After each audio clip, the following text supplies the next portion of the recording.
ni ibintu bimaze kumenyerwa ko nta mushoferi ugomba gutwara imodoka atambaye umukandara. Ufashwa atawambaye hari amande agomba gutanga nk'uko biteganyijwe.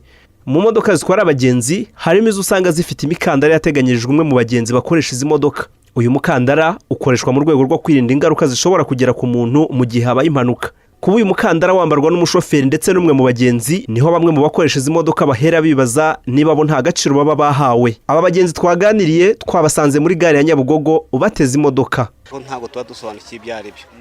Aho icyo tuzi nuko umukandara uporoteje umuntu mu gihe habaye impanuka, aho tukibaza nimba abagenzi bandi bo binyuma bo byaba bitabareba.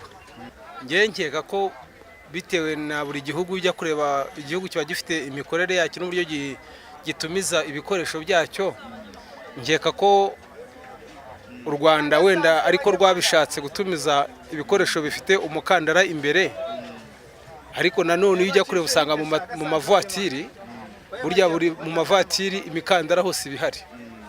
Nizi ngizi rero zari zikwiriye ko buri muntu akwiriye kugira umukandara we, kuko umukandara ugira umumaro igihe umuntu ahuye n'ikibazo runaka atiteguye.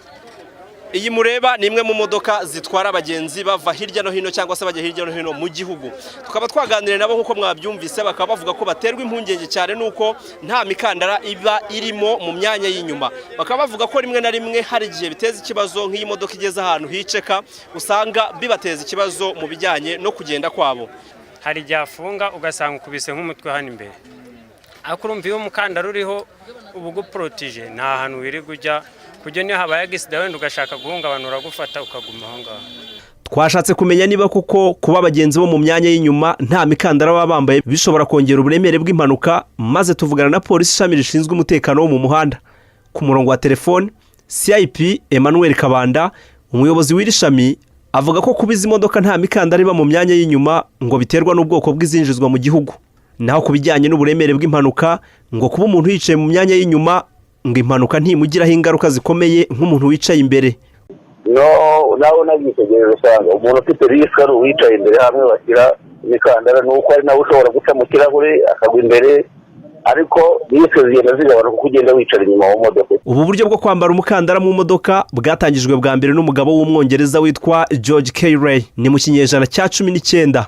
Nubwo bamwe mu bagenzi basaba ko imyanya yose yashyirwamo imikandara mu rwego rwo kubarengera igihe habaye impanuka, birasa n'ibigoye kuko imodoka zinjira mu Rwanda inyinshi ziba zifite imikandara y'umuntu wicara mu myanya y'imbere gusa. Nitwiringiyimana Patience, Royal TV.